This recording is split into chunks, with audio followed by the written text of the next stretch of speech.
Today on the LA Food Podcast, a temporary new intro song, dear listener, because it turns out Spotify has lawyers on the payroll after all. We've got an all-timer of an episode for you today. Matt Rodbard is back by popular demand to co-host. The This Is Taste host was in LA for a rapid 48-hour trip, so we met up at Crudo and Nudo for a round of raw fish and searing hot takes. Matt regales us with tales of adventurous eating in Northern California, gives us an update on what's poppin' in New York, and in Chef's Kiss Big Miss, we cover some super chill topics, including the return of Rene Redzepi, the $20 burritos full-on sending Republicans, RFK Jr.'s Checks Notes cooking show, and the credit cardification of the restaurant pop-up. In part 2, a bucket list guest for me, it's Kevin Noparvar of How Kev Eats fame. Kev and I met up at Cafe Telegramma for one of the horniest interviews on record, and not just because of the sexy-ass Cafe Telegramma pancakes that hit the table. We get into, well, everything, from the best fries in LA, to the years he spent grinding on food reviews before anyone knew who he was, to his most recent project, Biter, a new app that promises to be a one-stop shop game changer for people looking for trusted restaurant reviews all on one platform. By the way, massive thanks to the listeners who left us 5-star reviews on Spotify. We didn't quite make it to 60, but we did get to 58. That means we probably won't be making Father Saul do the next episode shirtless, but hey, maybe if y'all keep leaving reviews, we'll figure something equally salacious out. A reminder that the LA Food Podcast is part of the Acquired Taste media family. Be sure to listen to our sister podcast, Taqueando with Bill Esparza. This week, Bill spoke to none other than mayoral candidate Nithya Raman. Bill and Nithya got into all kinds of topics on how she plans to make Los Angeles a restaurant city again if elected. That's available anywhere you listen to podcasts. You can find it streaming now. As always, I'm your host, Lucas Servodio, and without further ado, it's time to chow down.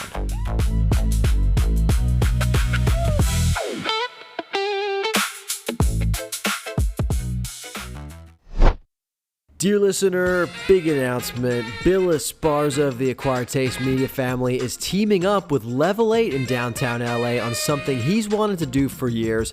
It's called Taqueando After Dark. 2 nights of tacos and street food inspired by the streets of Mexico. August 27th and 28th, 6 p.m. till late. On the 27th, Bill's got Tomas Gastelum and Jose Luis Inostroza coming up from Mira Fireside in the Valle de Guadalupe. The 28th, Rufo Ibarra from Oryx in Tijuana, and on the LA side, some of his favorite people, including Chef Ray Garcia, Eloy Aluri from Tacos Royale, Francisco Leal from Mariscos Chiltepin, the Tijuanazo crew, and Tacos La Correta, taqueros who built their names one taco at a time, and a lot of former Taqueando guests, if I say so myself. There'll be cocktails from the sponsor Dobel Tequila, DJs, a ton of really good food, and thanks to our friends at the Baja California Tourism Board, every ticket gets you entered to win a trip to Baja. Part of the proceeds go to Cielo, an indigenous women-led nonprofit here in LA. Each night's a separate ticket, so if you want both, grab 2. You'll find them on Eventbrite, the Level 8 website, or the link in Bill's bio. Come hang out. Vamos a taquear!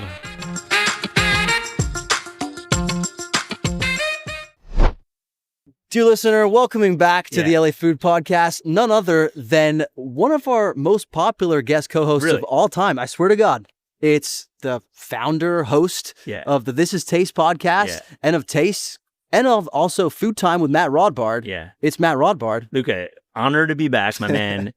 I have to look at the dashboard. I really want to make sure that you're really portraying that I'm representing this correctly. That you're representing me. I was literally, my icebreaker question for you is this. Last time you were on, we experienced what I'm going to start calling the Matt Rodbard bump.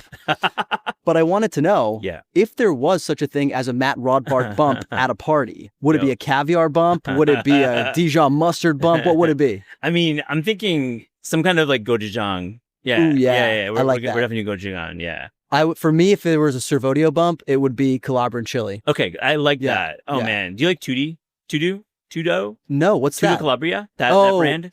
I don't mind the way it tastes. Yeah. I have 2 problems with it. Got it. One is the ingredient list, which is why use all these sunflower seeds? We got great olive oil in Calabria. The second is I just think there's no such thing as a well-branded Calabrian chili.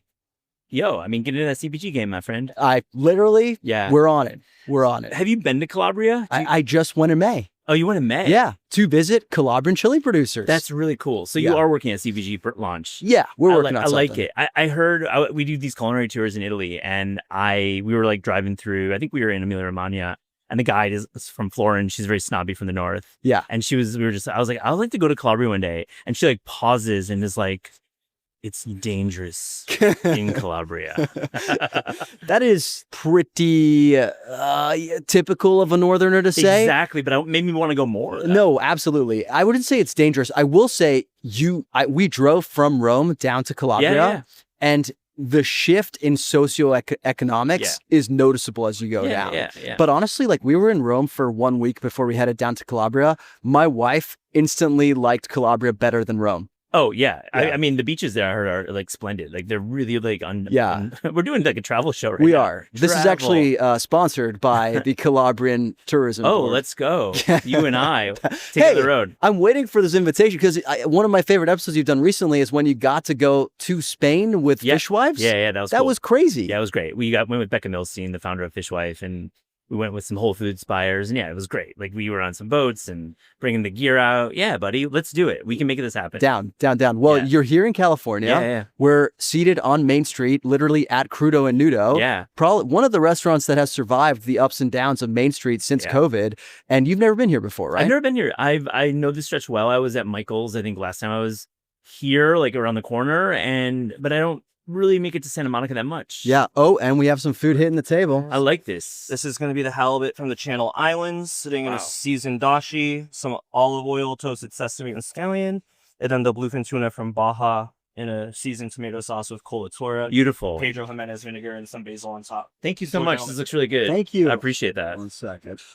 Okay. Food's Yeah. hit the table. What do you Yeah. think? Gorgeous. I like seeing Channel Islands on any menu, and especially because it's like not in New York. Yeah, right. Right? Like it's a little closer to home. Yeah, I'm really into this presentation. I like the way this fish is cut. We were ordering inside, and dear listener, they told us we literally just got halibut. Yeah. They broke it down inside right now. You should order it, and that's what we did. So this fish could literally not be fresher. And you know, chopsticks on the table for a crudo, please. Like, Yeah. I love that. Love it. Don't you think that every restaurant has a crudo though? That's like part of the playbook. It's like definitely like whole fish with some kind of herby sauce. It's like half chicken and definitely crudo. Yeah, no, it's every place. We were talking about this a couple weeks ago, and it was like the uniform. Yeah. But for menus, Yeah. it's you got to have a Caesar salad, usually a Yeah. ridiculous Caesar salad these days. Yeah. Then you do a crudo. Yeah. Typically whitefish crudo these days, Definitely. or tuna. Tuna's always popular. Tuna's always on there too. Yeah, I agree. And then these days, you cannot leave your house without running into like 40 steak frites in Los Angeles. I mean, absolutely. Even with beef prices high, steak fried is going to be a crowd pleaser forever. Yeah. But I know the steak fried is now in the 50s. Yeah. It like that seems like the California way. I was up 38, yeah, 40. at 40. I mean, the one at Page de Lis, I was a little steeper, just around the corner. Cool restaurant, never been, maybe one day. I was up at Bouchon last night. They're doing their steak free for 110. Whoa. Well, that makes sense though. Yeah. Their steak frite is probably a little different. It's a little different. I think the aging was the age statement was pronounced on the steak, and Yeah. there's definitely some things happening. Yeah, and the room probably adds a little tax. You know, Bouchon is not. I mean, it reminds me of like Pastis in New York. It's like a well-worn brasserie. It's a cool room. Like sitting at the bar, though. By the way, is the move. If you're ever up in Sleepy Yountville and you have an evening, like that's where all the like laundry chefs are hanging out. Huh? No, good And to know. You'll hear some goss. I'm excited. Yeah. Well, let's dig into the crudo. Let's do it. Speaking of pasties, I just finished Keith McNally's book. Oh. Finally, I was way behind. Thoughts? Not a good guy. No, definitely not a good guy, and maybe not a great memoirist. I'll say. I mean, interesting writer for Mm. sure. Damn, this halibut is great. I'm very excited Mm. about this. I love this. And they That trimmed it olive right oil. around the bloodline in a cool way. It just like looks really beautiful. And it really sets me forward. Yeah. You know, The I like olive that. oil too, I Yeah. think is great. Olive and sesames. I'm going for 2. Let's do it. I don't think I've eaten crudo during a podcast ever. So Well, thank you're you. welcome. Thank you, buddy. Taking your crudo podcast virginity. Yeah. I think the other thing too is it's not freezing cold. A lot of the crudos you get at Yeah. a lot of these menus are really cold. Yeah. Yeah. think maybe to not scare people into thinking they're having fish that's gone off? Temp is always my biggest issue with so much fish. Like, and it can be obviously a little bit warm too. Yeah. And if that's the case, you don't want it. But yeah, I think crudo can be like ice cold and kind of not really, you're not tasting the subtleties of the fish. Yeah, man. I'm excited. We're moving on. This is the tuna. Yes. Oh yeah. Does he use the oil on it? Great acidity on that one. Very nice. Very nice. I like that. Okay, taking your crudo podcast virginity.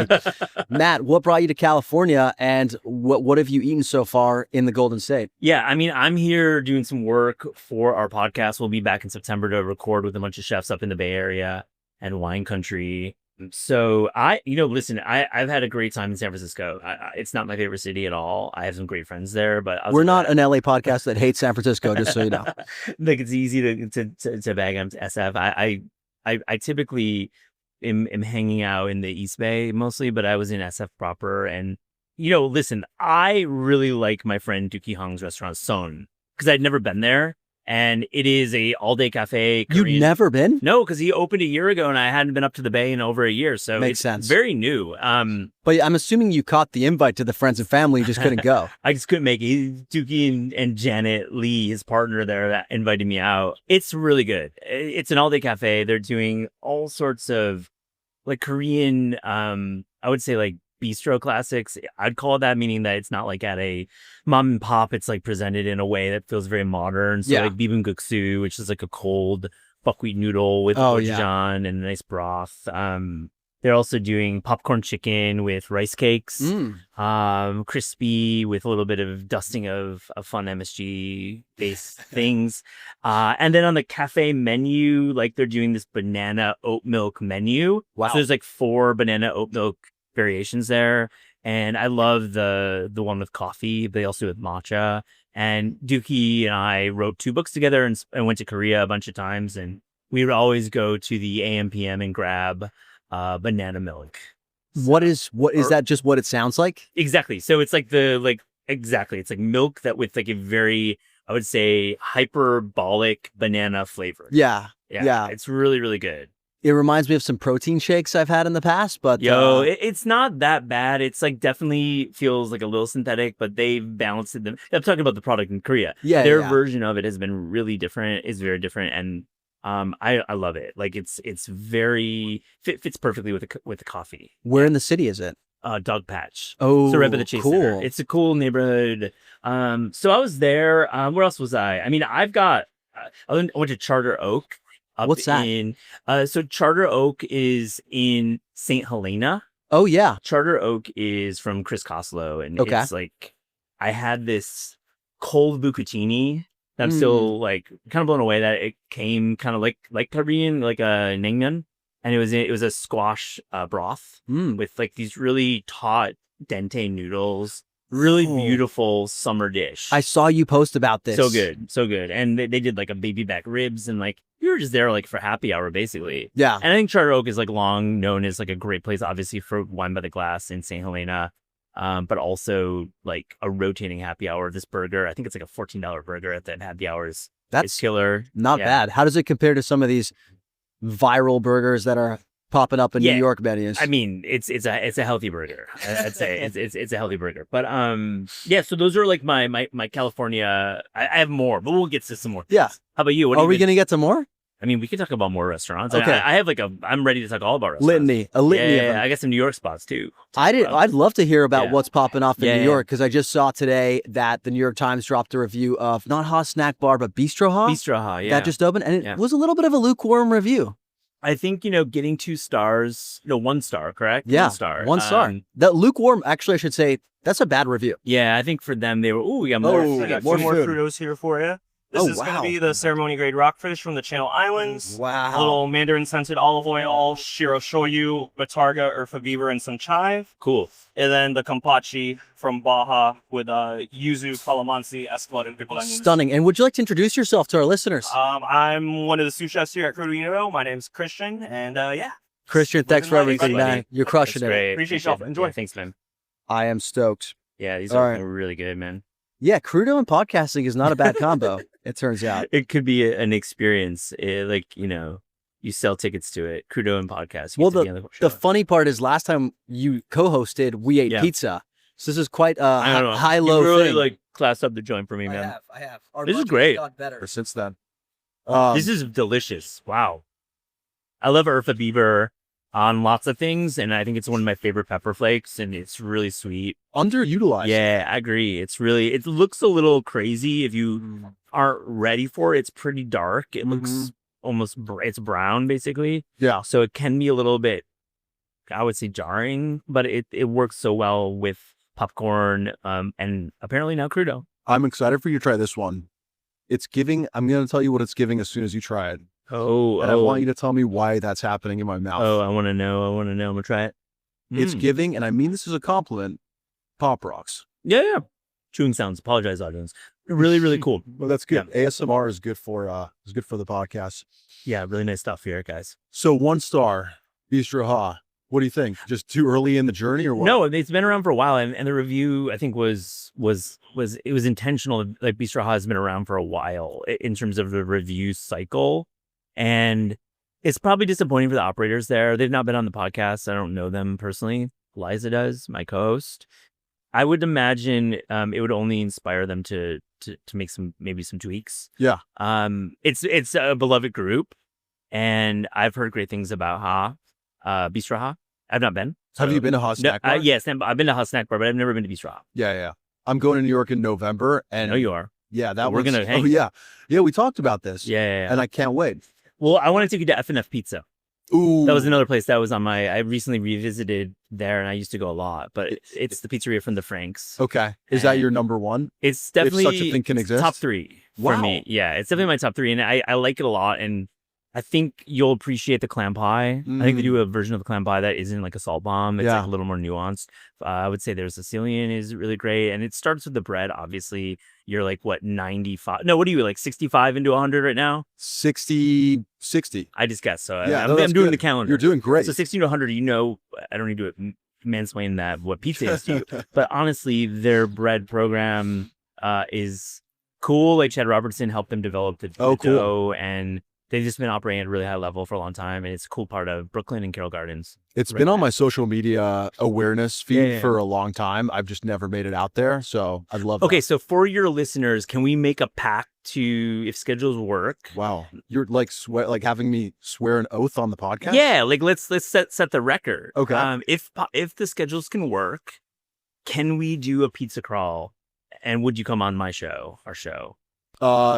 Is what's more than 100%. Yeah. Like that's the easiest sell ever. I would love to do something and bring you along, because we've done this before. I did a crawl with Mauricio Leo, great friend and cookbook author and sourdough expert.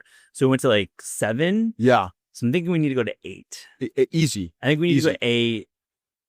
I don't know how much time you need, if this is your carb loading, if that's part of the marathon strategy. Do it after the marathon. This is how I celebrate. I think it's after the marathon. Yeah. So yeah, let's figure out. Let's make that work. I think it Although would be really fun. how are New Yorkers going to feel about an LA guy coming in and doing a New York pizza crawl?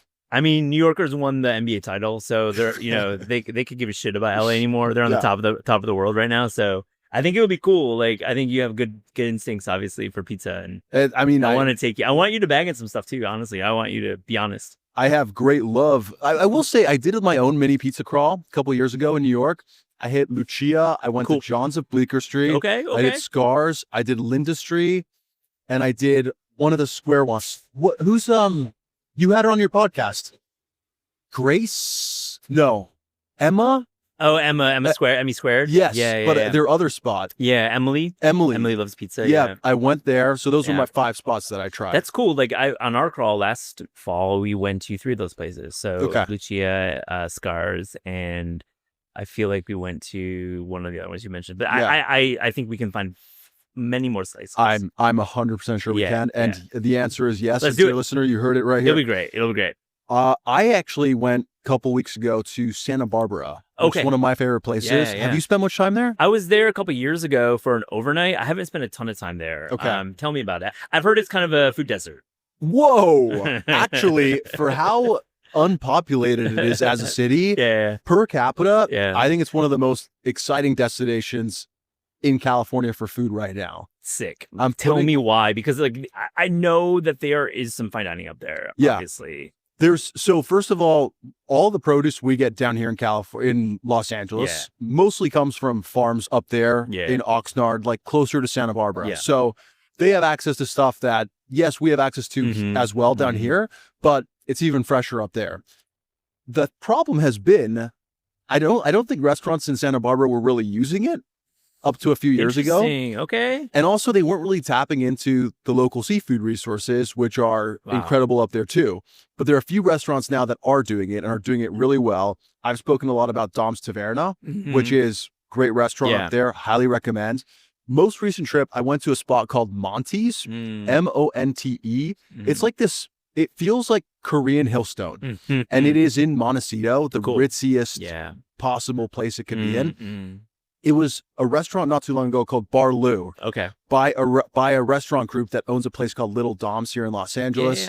And they spent a ton of money building out this place in Montecito, and it didn't work for whatever reason. But Monty's took over, and they're doing essentially what I would describe as Korean Hillstone food with excellent local ingredients. It's cool. Excellent local seafood.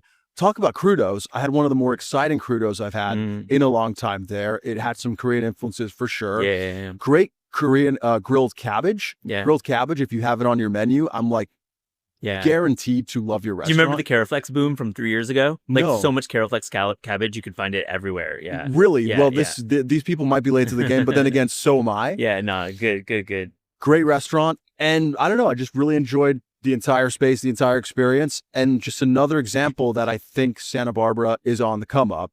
Other place I wanted to shout out, we stayed at the Drift Hotel, which they've got a couple hotels, but great little hotel if you're looking for like a quick stay in Santa Barbara, right in the heart of things. What I really loved is they've got probably the best tequila and mezcal bar. Oh, cool. Which I'm a huge mezcal guy. I mean, you have so many great bars here in LA. We so- do. Yeah. So we've got my favorites down here, like Daisy Margarita Bar, Mirate. This is like those bars, but right on State Street in Santa Barbara. So cool. Yeah. I mean, I take back what I said, Luca, because I feel this is the kind of inspiration I need. Yeah. I guess for me, it was like hanging out in like the downtown and having McConnell's. Yeah. That was like my experience, right? Which Well, is a that very is- different experience from Yeah. what you're saying. And that is also probably the experience to be had for a lot of people, like just coming through. But since then, a lot of cool stuff has opened. Also, it's one of the main reasons I don't make it up to Napa is because the wine country up there has really developed into something pretty spectacular. At least for like, is it worth taking a 6-hour drive over a 2-hour drive? Absolutely. You don't guys know. have your own wine country. I really want to go to Enclos. Enclos 3 Michelin, like brand new, newly coined, or newly given star, up in Sonoma. That is for fine dining, a place I'm really excited about going to. High on your list? Yeah, exactly. I think there's some cool stuff up there. And I also went to a great place called Valley in Sonoma that is run by, I got hit up by a couple New York chefs. So I'm doing a little more research into who owns it, the operators.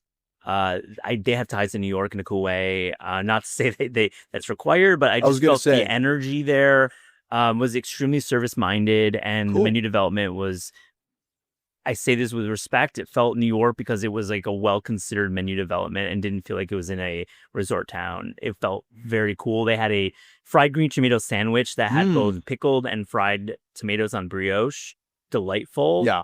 Hippie salads and like really great. I just think when you go into a restaurant like Valley and you are greeted by like warm generosity, and it feels like the menu's dialed, the space is well conceived. I mean, it just is kind of these rare treats. Yeah. Checked all your boxes. When going to a Love small Island town. term? Checked all the boxes. So that's Valley. I love that place. Okay. That's great. So you're in Los Angeles. How long are you in town for, and where are you going to eat? A couple days, unfortunately. I'll be back in September, and we have to talk about Chef Con. Oh, yeah. Yeah. You're moderating a panel on Exactly. So I'll be Thank moderating. you for having me. No, thanks to Brad Metzger. And I've been there. This is my third year in a row. And I love Chef Con. Get to go to a lot of events. So we're in some Santa Monica. This is wild. biker gang Santa Monica happening. Yeah, it's like a child's biker gang. But it going looks by. very like it's almost like we're doing biker gang summer camp. Yeah, Because it looks very safe. that's what we do in It looked California. very safe. Yeah. Like, they were all wearing helmets. The only thing they're robbing is maybe a McConnell's. Exactly. That was great. Anyways, that was a detour in my talk about ChefCon. Great event. I get to go to a lot of events. I'm very lucky. This is the best one in the country. I Really? love what I really do mean that, because the lineup of speakers, the people who are there, it brings all of Southern California together. And I'm a huge fan of Brad and what he brings to the community. So yeah, Dude, I'll be moderating this just- panel. He does it for like the love of the game too. Absolutely. Yeah, he does it for the love, and he's all about community building. And, Yeah. I've always just enjoyed being there. So yeah, we're gonna chop it up on stage. About the future of food media. Interesting. Whatever topic. will Yeah. we say? I don't know, man. There's we may like have to go into like rapid fire round if we can't. No, they're gonna like kick us off the stage. There's too much to say. I know. Yeah. He's gonna have Danny Meyer there. You just read his book. What'd you think? I love it. I got to read his book in advance, and he was on the show. We're gonna publish that episode soon. What I'll say about that book, and I wrote about it on Food Time, my Substack.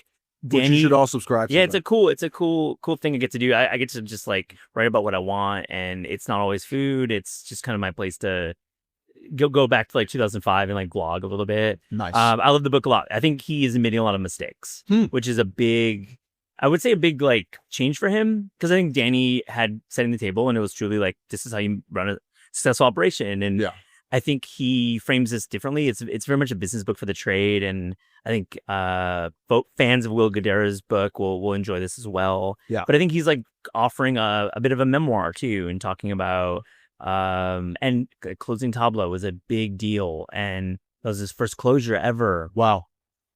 He talks about Shake Shack and all the energy around the IPO, and what went from literally a hot dog cart in Madison Square Park into a $1 billion company, and his net worth is north of $1 billion now, I believe. So you rarely do we get to have a billionaire on the podcast. So is it a mo money, mo problem situation with him? He keeps it real, man. I feel Danny, like, he's really such a straightforward guy, and he's been on before. I think this book will surprise people. I think it's actually very readable. I'm excited for it because obviously setting the table, landmark book. Yeah. Will Guidara's book has sort of picked up the torch from where that left off. Absolutely. And I feel like there's also been a little bit of a backlash to it too, from other restaurateurs who think that they're a little too idealistic in those two books in terms of how to run those restaurants. And it doesn't have applications for, I don't know, your random diner out there in Mississippi or something. I mean, this book that Danny wrote is like, there's a lot of talk about barely making it through certain periods of his career. And like, he talks about the failure of his no tipping policy that kind of blew up in his face a bit, but he had like really good intention with that. Talks about barely making payroll. I mean, I think he's had a lot of challenges in his career, as any operator for 30 plus years has had. Yeah. And it's out in September. It's a really cool book. Yeah. It's awesome. Yeah. Well, back to Los Angeles. Where are you eating here? Oh, so we're going to go, you and I are going to go to bar 109. Right after this, Right. A little bang action. Little bang. So I'm going to go there. Really looking forward. Have you been to Corridor? Never. Yeah. So I'm excited to meet with Brian, the chef, and check out the bar. And then I'm going to Herman's, because I've been intrigued by friends who've recommended it. I feel I'm a huge Found Oyster fan. I've been a couple times, and I just want to see kind of a new iteration. And that operator just wrote a book. Yeah, I was going to say, speaking of books, shout out Adam Weisblatt with your book For the Love of Restaurants, which published today, actually. Oh, yeah, right. Adam's book is out, and he's going to be on the show in a couple weeks. Awesome. We're going to have him in the studio. So I've been a big fan of his restaurants for a while, and now I just want to see Herman's. I'm going to go up to Kumquat. Oh, the coffee shop? Yeah. That's literally in my hood. I love Kumquat. When are you going there? I'm going tomorrow morning. Yeah. Okay. Yeah, I'm going tomorrow morning to Kumquat. I think I try to always drink coffee here. It could be a weeks-long process. I always try to stop by Dayglow. I know that we have one in New York, but I like the LA Cafe. Is a great deal. Look out for Pizza Run Club posters there, because I was literally flyering yesterday. Oh, that's the And I best. was like, there's so many people outside Dayglow. I'm going to put a flyer. Dayglow's great. I love those guys. Tom is a cool dude. I'm really curious to hear, well, first of all, when you go to Kumquat, I always order this drink there called Cloudy with a Chance of Peanuts. Fun. I'd be so curious Yeah. for you to have it so you can tell me, Luca, this is actually a good drink, or Luca, this is just what they serve the idiots who don't understand coffee. I like California's cold coffee scene. I think 8 years ago on the podcast, I did an event here with some LA coffee folks, and it was when Go Get 'Em only had a couple locations. We had a party there, and the reason we had that event in LA is because this is the best coffee in the country, hands down. LA, I remember you saying cold that. coffee, the roasting here. I love like people like Yes Please. I mean, who are roasting here. But, Nicely Able. yeah, Nicely. Of course, we talked about that last time. Of course, last time we talked about Nicely. I love Nicely. So right now, coffee in LA is always exciting me, and Kumquat, it seems, is one of the many places. Endorphin, I've been there as well. Really cool spot. Like, so I think it's just like your weather is interesting with cold coffee. It's year round. There's just great thought that goes into the cold drinks here. And in New York, like people want cold drinks all the time, and they look to LA for inspiration. Yeah. Well, would you look at that? LA as inspiration for New York. You don't hear that. In many ways. And then that's, I think, one of the bigger ones. Yeah. Especially also you have your own Erewhon now with Meadow Lane, right? I mean, kind of. I mean, it's like a fake Erewhon. Yeah. We'll see if the real Erewhon opens at some point. Hey, and then tomorrow I'm going to Anaka. Oh, for the first time? Yeah, first time. Yeah. Wow. I'm so curious. I've never been. Yeah, I'm really looking forward to that. And we're gonna have Nikki on the podcast at some point. Sick. And I remember when that Chef's Table dropped. It was like one of the first seasons, and really being intrigued by the menu. And I'm excited to go.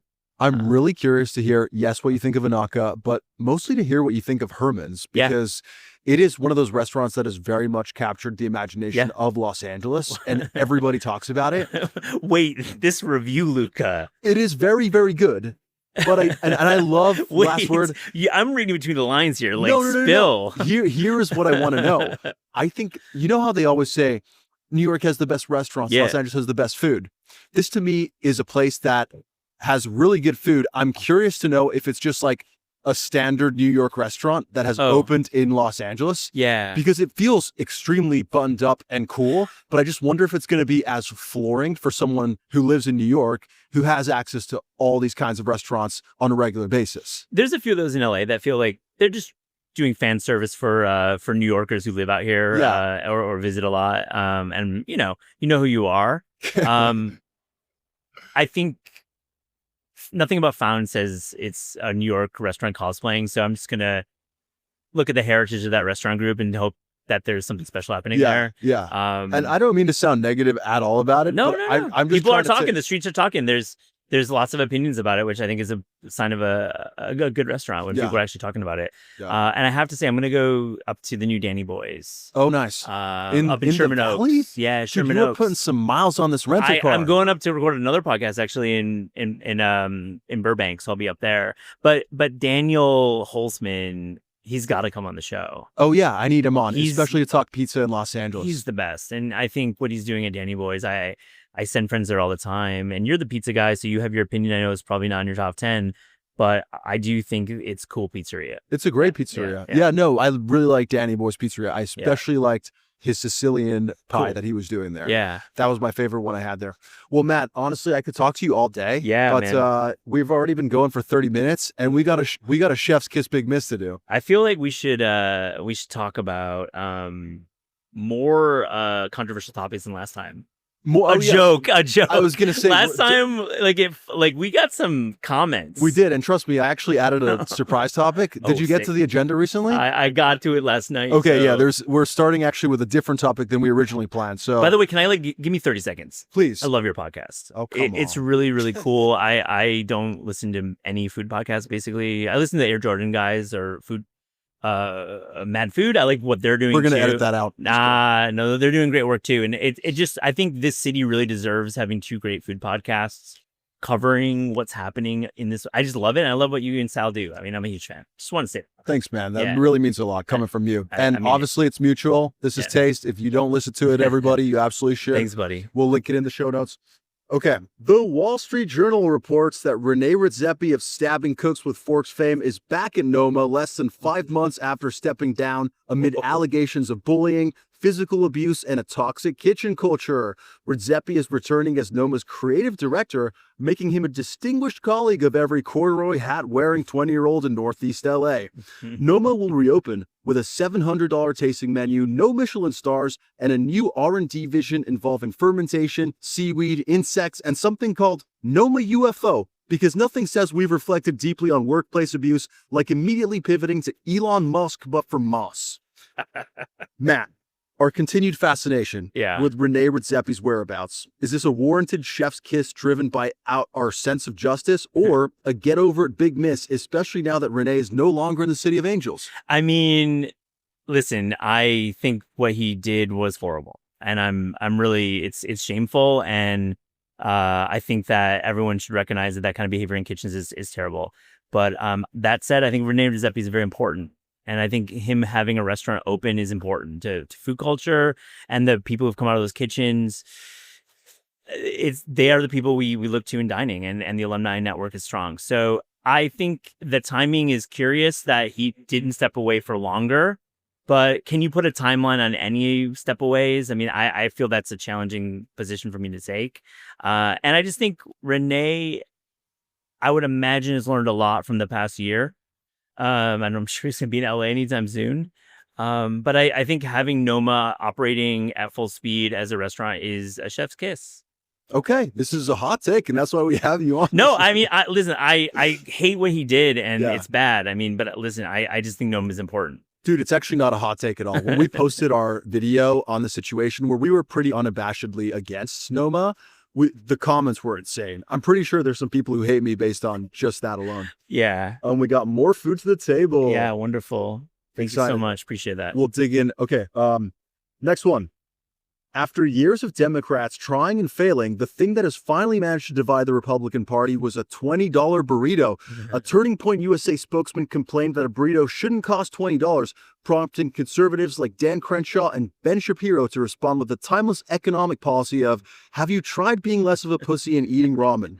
The fight exposes a bigger problem for Republicans. Voters are pissed about food prices and a weak job market, while Trump keeps insisting the affordability crisis is basically imaginary.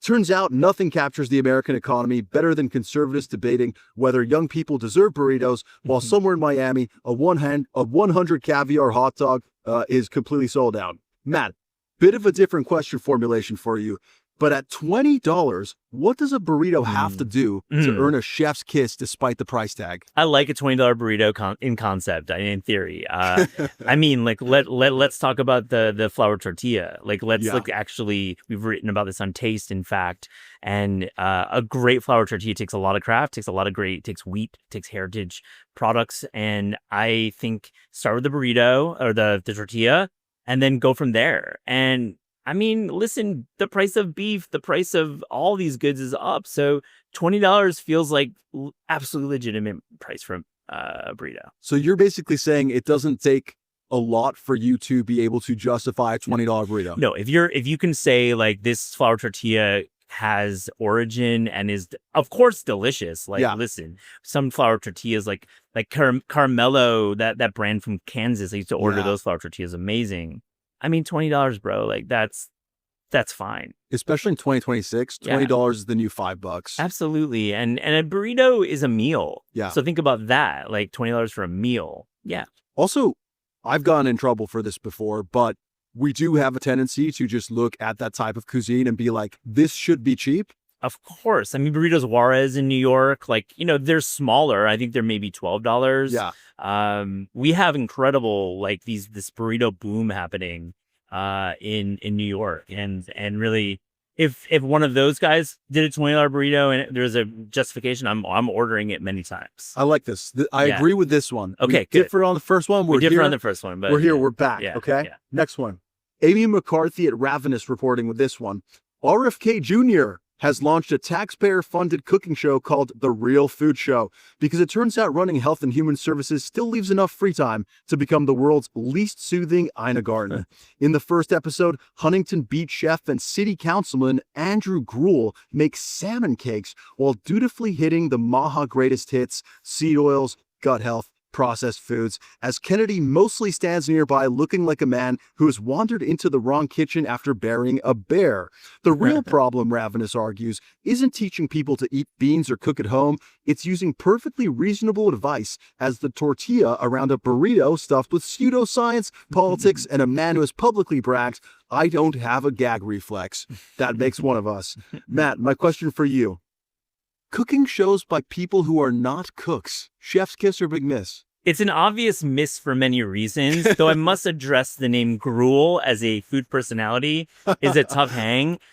I will say the guy is I don't know his politics, I have no idea, but he's not bad on camera. Huntington Beach, I can guarantee his politics. Okay, we can go there. But I think this show is a huge miss. I mean, the graphics package. Yeah. Like, guys, like work on the graphics package in the opening.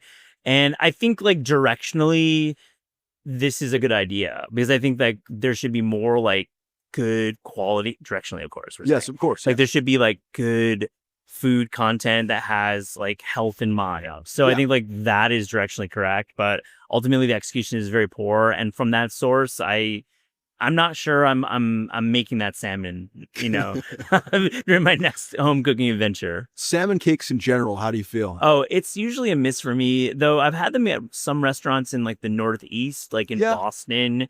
I've had them in Alaska. They're delicious there. I bet. So I wouldn't I had it actually on a boat one time in Alaska. That was great. But I think that it can be a little bit of a tough hang. I didn't make it through the first 3 minutes, though. How was the video? I didn't make it through. Yeah. I made it through like 30 seconds. You made it through 30 seconds, yeah. Just so off-put by the production quality, and that's it. That's it. It's like, step it up, guys. Okay, Chef's Kiss, we agree on this one. This one's interesting for me, and interested to get your take. Yeah. The always enterprising Kristen Hawley, who writes a really great Substack called Expedite, which everybody should go subscribe to, reports that InKind has raised more than $1 billion to finance independent restaurants by giving them cash up front in exchange for twice that amount in future dining credit, which is basically payday lending if payday came with crudo. Mm-hmm. The company already works with 8,500 restaurants and wants to add 10,000 more, turning an industry famous for razor-thin margins, chaotic cash flow, and owners crying in walk-ins into something Citi can call an asset class. The pitch is compelling. Restaurants avoid interest and giving up equity, diners get discounts, and Wall Street finally gets exposure to the hottest financial instrument in America, a $24 plate of rigatoni. Matt, does this sound like a chef's kiss or a big miss for restaurants? Oh, I think it's a chef's kiss in many ways. I thought about this. I read Christine's reporting, really terrific piece. I was unaware of this program. It's just a version to drive trial for restaurants. So restaurants struggle to get butts in the seats. We talk about it all the time. And to give a discount and to take some points away from their margin to get people to come into your restaurant, like that's what you need. I mean, think about the grocery store. This happens all the time. Like anytime there's a discount on the grocery store on the shelf, it's not the grocery store that's paying for that. It's the brand. Yeah. They're paying the discount. So driving trial, driving butts to seats is super key. So if you can land on the right way to message it and not feel like it's some kind of Groupon, because I think Groupon was cool for the consumer, but there was definitely a budget element for like the optics of the restaurant. Yeah. But I think like you want people to come check out your restaurant. Oh, speaking of that, we have a great dish here. Yeah. Pork is right over here. These are somewhat Atkins fruit, man's afterwards. It's a bit fussy, but these are roasted in esfla, which is a French sliced chili. Yeah. And then they're served with diavola sauce, which is the red stuff you see. It's a bit savory, it's a bit sweet, it's a bit spicy. Think of like the best spice of your era for dipping. Wow. Thank you so much. Appreciate that. Much. Really great. I mean, I'll pick it right midstream. Like, think about Crudo Nudo. Like, this place popular, but there's like slow nights. And like, there's like people probably who live Mid-Wilshire, live on the east side, who don't come out to Santa Monica that often. But if they have an incentive, a discount to come out here, and they're blown away by the crudos, and they're like, man, this crudo isn't ice cold anymore. This is like actually great crudo. And like, they're likely going to think about it again. Yeah. When they're looking at Resi and when they're thinking about booking. So it feels like win-win for restaurants if they can get away from the optics of being part of a discount kind of ecosystem. What do you think? InKind is trying to do that by virtue of the types of restaurants that they're locking into this. They're making a point of going after restaurants that they consider to be like hot and desirable. because they want to avoid that discount at all costs. Honestly, when I first heard the math, I was like, how does this make sense? Because they're giving up $1 million. Each restaurant is giving up $1 million of credits for $500,000 in return. But yeah, what I hadn't factored in was the margins that restaurants already factor into each dish. Yeah. So yeah, they're taking a discount, but ultimately, if those discounts sell, Yeah. they're still making back their money and some. Yeah, and it's the longevity, and it really is, once again, driving trial. Yeah. You want people to see your restaurant and go there and have an incentive to check it out. Yeah. It's why you see happy hour oyster specials. Yeah. Oftentimes those $1 oysters or $2 oysters, depending on your market, that's at cost or at a loss. Yeah. The reason they do that is you want people in your restaurant at 5 o'clock and possibly come back again and again and again, buy drinks, of course, but maybe at some point sit down for a full price meal because they love it. And that's how you become, that's how regulars become regulars. Yeah. Well said. I love it. yeah. Okay. In kind, chef's kiss. I like it. And props to Christine for bringing that story to us. Last one for you here. Caper Media's Chris Crowley writes about how the restaurant pop-up, once a scrappy way for broke cooks to test an idea without signing a 10-year lease, is now being heavily subsidized by Resy, OpenTable, Amex, and Chase. Resy alone is on pace to support more than 200 events this year, sometimes handing restaurants tens of thousands of dollars so chefs can fly across the country, cook together, make merch, and give card holders the privilege of fighting for a reservation 30 seconds earlier than everyone else. Everyone wins. Restaurants get free money, diners get quote-unquote access, and credit card companies get to pose as patrons of the arts, while quietly reminding you that the real tasting menu is 3% transaction fees. Matt, what do you think about the credit cardification of the pop-up? Overall chef's kiss or big miss? Big chef's kiss. I mean, Resy's a partner of Taste. I have to disclose that. But before that, I think I've done like 500 reservations on Resy since day one. So I think like what this is doing is eventizing dining. And I think for many people to have a fun thing to do with friends or on a date or a variety of reasons, there's a lot of, with these pop-ups, there's a lot of excitement around it. And I can't yuck on that yum. Like that's maybe not for me. I'm jaded because I get to go to restaurants and maybe I don't love those one night only specials. But honestly, as a diner, they're really cool. Like the Theodora pop-up at Governor's Island in New York. The Theodora Beach Club? Yeah, Theodora Beach Club. I thought that was really cool. And like now a lot more people know of Theodora and maybe will go there during the non-beach club season. Yeah. And I think that the credit card companies, be it Resy or OpenTable, whoever's supporting these, it's just like the oil in the gears of this restaurant world we report on, you and I, we love, and we need a little bit of oil sometimes. Yeah. And I think it's really helpful for the industry to have these cool events where people are getting to experience the restaurant in its full bloom that maybe isn't happening on a Tuesday in February. So if they're bringing in a guest chef, they're collaborating, that's cool. You get to like really show your point of view on the restaurant, on like dining. Or it's like at a great location, something very unique. And honestly, it's fun. It's really like fun. So I'm optimistic about these pop-ups. Not all pop-ups are created equally. Having authored cookbooks, we've done lots of pop-ups, and I'll say it can be challenging to do service for one night only with a guest chef. And I think you have to go into an experience and realize that there's going to be some miscues along the way. But if it's like an off-Broadway production that's only running for a couple weeks, like you have to think of it that way. Yeah. What do you think? I was mesmerized by your sentence because I tend to agree with you. I think personally, I'm just off of pop-ups myself. However, what I will say, I really like that these credit card companies have tapped into the recognizable brands that restaurants are. Like the Theodora Beach Club is a great example because literally the image for this article was the Theodora Beach Club branded beach chairs. Yeah. And they just looked so sick. Yeah. Like, I just think they recognize like these restaurants have such powerful brands that we can get people to buy products off of them. And it's money that the restaurants aren't making otherwise. So in that sense, I think it's really cool that they managed to tap that untapped resource. And I hope that it becomes a bit of a roadmap for restaurants to better do that themselves too. Like, obviously it helps to have the financial support of these companies to execute these pop-ups. But no, I think personally, not for me. I'm not dying to go to You mean these the pop-ups. pop-up or the credit card integration? What's not for you? The pop-ups. So, I mean, I totally am with you on that. Like, I'm not a huge pop-up fan. I've been doing this for long enough. I think the credit card companies are just trying to help the industry. I have no truly problem. help the industry survive and like give them the tools needed to either book a reservation or like find new audiences. We talked about trial in the previous segment, like drive trial, and like they obviously are really trying to support the industry. I have no problem with credit card integrations. I think people often decry them for, you know, their involvement with media sometimes. Like I'm thinking specifically of Chase and The Infatuation. And people have accused The Infatuation of only spotlighting restaurants where people can redeem credit card points. There's no fucking way. No fucking way. Like the Infatuation editors are super, super prideful of their product. Yeah. And they're not being jaded. In fact, they're pushing back when they're getting the heat. And this is my assumption. I don't know too many people at Infatuation, but I just feel like that is a misread. Yeah. Complete misread. That's what I was going to say. There's that, but also I kind of think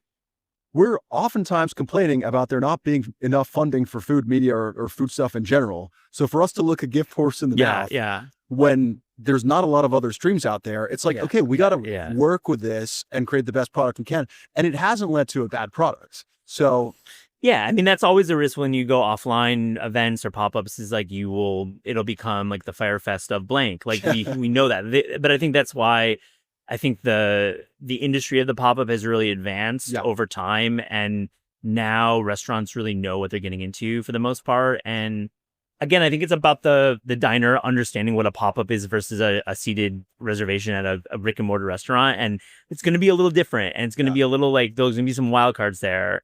You're going to maybe have food from a chef who flew across the ocean to cook there. And what might not be perfect, but it's going to be exciting. Yeah. And for us doing what we do, having these shows and writing about food, I love the way that food is now pop culture. Yeah. And this is a great example how it's almost like a concert when you're selling tickets or you're selling, and like, it wasn't like that. I'll be the old guy here. It was like 20 years ago when I started writing about food, 25 years ago, really.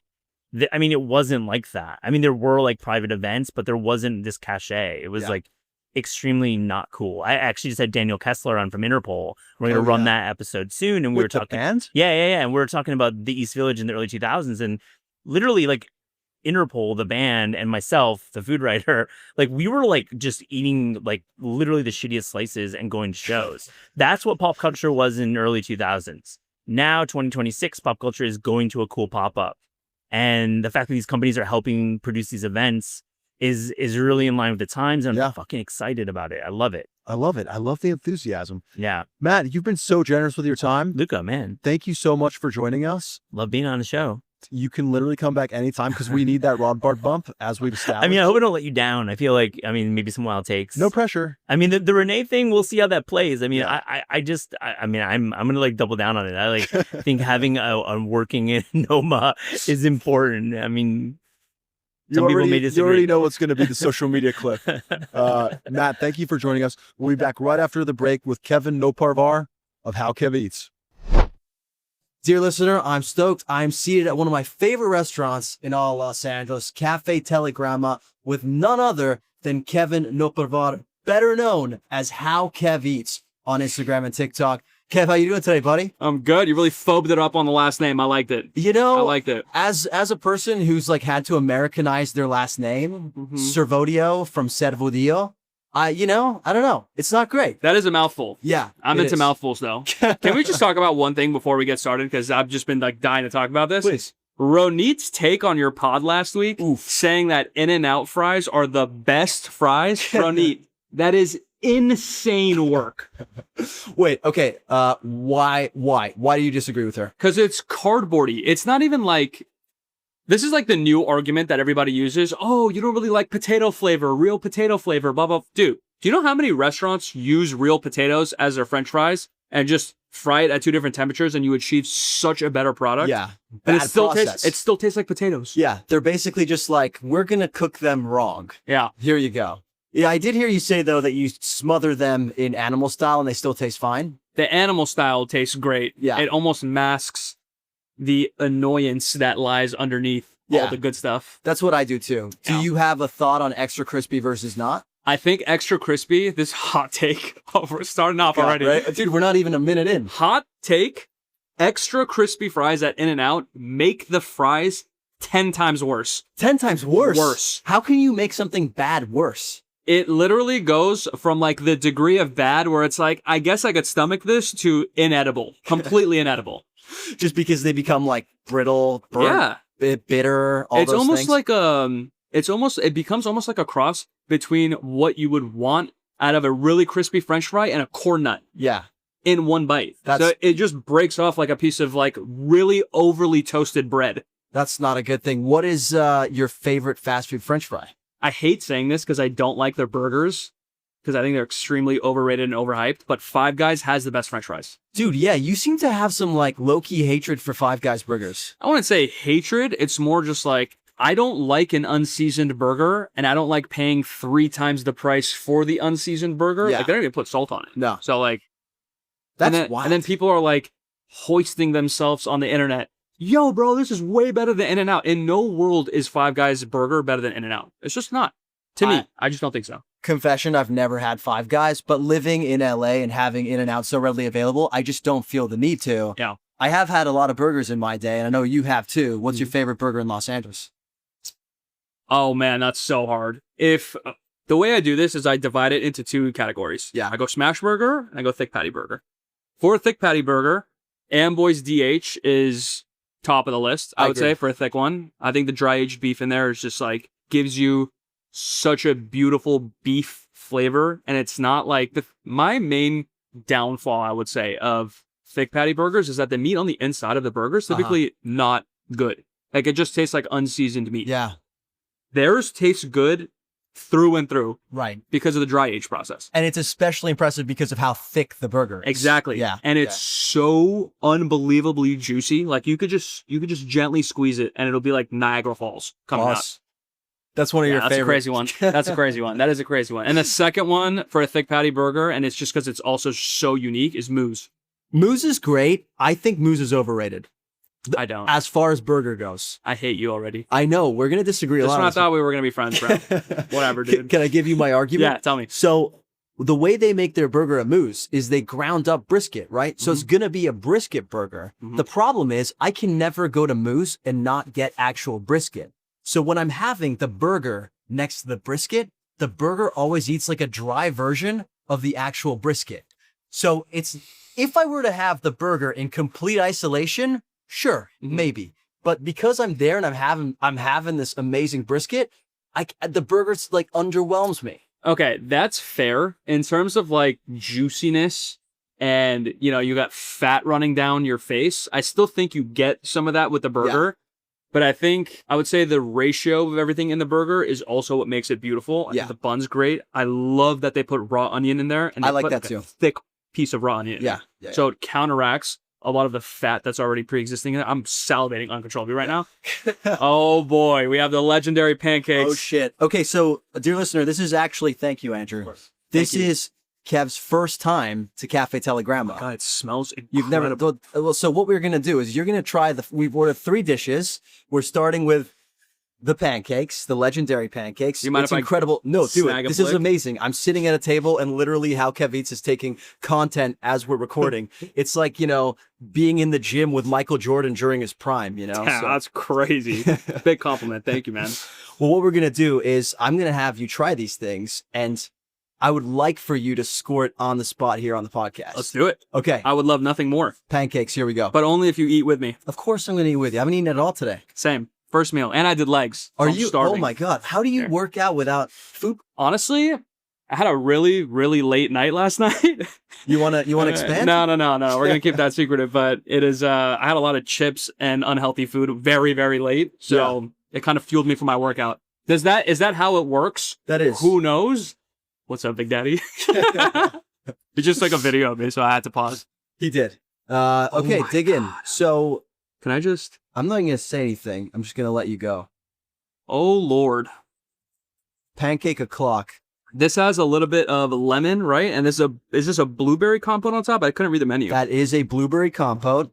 There is a little bit of lemon in there. And there's also one other, I think, key ingredient. I'm going to in the go batter. no compote first. Smart. Smart man. And this. Look at that drip. It's drip. This is going to be probably the most sexual podcast we've ever done. Listen, I'm trying to hold back right now just so I could not get you fucking removed on YouTube for inappropriate behavior. Cheers. I don't know. This one is actually going to be publishing to OnlyFans, so Wow. right? Okay, this has the thing that I thought it was gonna have, which is a little bit of nuttiness. Pause. and that's exactly what Daddy wants. This is really, really special. Now you get to try with a combo. I love how it's crispy, but it's also so unbelievably airy in the middle. Yeah. So you got a little bit. I like a little syrup sog in my pancake, just a little bit where it sops it up. So you get both, best of both worlds. Well, you know why I like that? They don't leave it up to the idiot consumer to put the syrup on themselves. Yeah. What they do is they pre-do it. So it's almost like pancake tres leches, except instead of like the milk, the condensed milk, they've perfectly calibrated the syrup so that you get the perfect texture. It's like you were talking about with the burgers. Like, it's like, this is the Amboy DH of pancakes. You just tried it with the compote, life-changing. By the way, the tres leches comparison, bars. Well, I was going to actually say this about you. What I love about you and your content, and I've heard this from you, not just in your reviews, but also in the podcast you've done, is one of the biggest complaints us influencers get, oh shit, more shit coming to the table. Thanks. We got the tuna. The pancakes, by the way, are good. As good as I thought they would be. He almost just did something at the table that you would have had to like get an extra cleanup crew in there. Thank you, sir. Thank you so much. I was just going to say that basically, like, one of the main things that is often said about influencers, sorry to use the dreaded I word, No. is that all they say is like, this is the best, or this is so good, and they don't actually describe what's good about that thing. However, when you hear Kev talk, especially on a longer form medium like a podcast, one thing that really strikes me is you're extremely descriptive in what you like about something. It's pretty atypical. Where did that come from? I actually love that you bring this up because this is like a struggle that I have to deal with that kind of gets like under talked about with the way I do things. There is a lot that I say in a short form video that I have to take out because I just know I'm going to lose everybody looking at the video because I'm just going on a riff for like a minute about what makes the syrup on something taste good or what particularly makes a French fry taste better. Or like the In-N-Out review that I did that went like pretty viral recently. I had like 2 minutes in there talking about why In-N-Out fries are actually not good and how you can make them better and basically like walk the viewer through that. And I had to delete all of it. You deleted it? I have to delete it. I have to delete all of it. Don't you like save it for something else? I have to like figure out a way to put it in one sentence. And I feel like a lot of times when you do that, you lose a lot of like the beautiful essence behind what you're trying to achieve. Yeah. And I think that what separates like a really good content creator from just a regular content creator, I would say, is like your ability to fit the interesting parts of that information in one soundbite. Yeah. And I think it's such a difficult thing to do when you're so passionate about what you do. Yeah. And I think doing that dance back and forth is really like the mental exercise you need to like. Well, I've found that it's like really difficult for me. Yeah. So I'm glad we got to talk about this here because I rarely get to talk about a struggle like that. No, I feel like I'm getting schooled here because I have that problem. But you do a really good job of keeping that in the video though. And I get to be like, okay, I can see Luca's thought process behind why he's saying this is 4th best and that's 6th best. Yeah. Or why this is 9th best and that's 2nd best to you. But that's also probably why you have millions of followers and I don't. So maybe you deserve way. I don't know how you have as many followers as you. You deserve like way more than you have. That's very kind, but save the good thoughts for the burger because the burger has hit the table. And speaking of best burgers in town, I put this at number 4 in my list of best burgers in the city after eating more than 100. What's 1, 2, and 3, if you don't mind me? Number 1, I really like the pop-up Le Burg. Okay. Number 2, I really liked, I forget what order they're in, but I really liked the Benjamin. No, not the Benjamin, Amboy. Amboy is top 3. Mm-hmm. Good choice. I'm fucking forgetting what the third one is. Oh, I like the burger at Oi Bar. I really like the burger at Oi Bar. Haven't been able to hit Oi Bar yet, but my God, this tuna melt looks great. Sorry, I know I'm taking pauses, but I gotta get pics of this because Cafe Telegram has been on my list forever. Today, you're not just listening to a podcast. You're listening to a man at work. I will say something. The burger smells a little bit like a Big Mac, which I like. So there I are a just few like 'em. things that I really like about this burger. One of those is that I think it is evocative of a Big Mac lot sauce. of great burgers. Yeah, Can I just bite do into it. Bite into Yeah. it. We're brothers at this point. Mm-hmm. Burger bros. Mm. Served with chips. That's the crunch you hear. Oh my god. I really love. It's not bad. So from what I recall, they use cream beef. They have a sauce that approximates the Big Mac. They do shredded lettuce, which to me, key in a burger. Key. I know you like your raw onion. If you like lettuce, shreddis is the move. I agree. Yeah. Although it is a dangerous time to be eating any type of lettuce, so I'll I go commend you. fuck. I commend you for your bravery. And then the sauce, but yeah, it's simple, but there's That's the something key. about that. A burger has to be simple. Yeah. That is really fucking good. Can I cuss on here? Yes, you can actually. I'm disappointed you haven't cussed more. This is fantastic. I was nervous about that one. Everything else I was confident about. The burger I was nervous about. I was wondering why you were pushing for the burger so much. Yeah. I totally understand why. I just think at a place like this, because it's not a specialized burger spot, it's an all day, like 8 a.m. to 3 p.m. cafe, the burger gets slept on here, especially when it comes to like rankings or like best of lists. I think this is one of the most slept on burgers in the city. Speaking of which, my favorite smash burger. So those are my two favorite thick patty Yeah. burgers. My favorite smash burger, by the way, just a side note on your Moose topic, that mustard barbecue sauce that they have That's at fire. Moose, Yeah. I could drink Yeah. or put it on a sock and it will Yeah. taste delicious. I will also say this.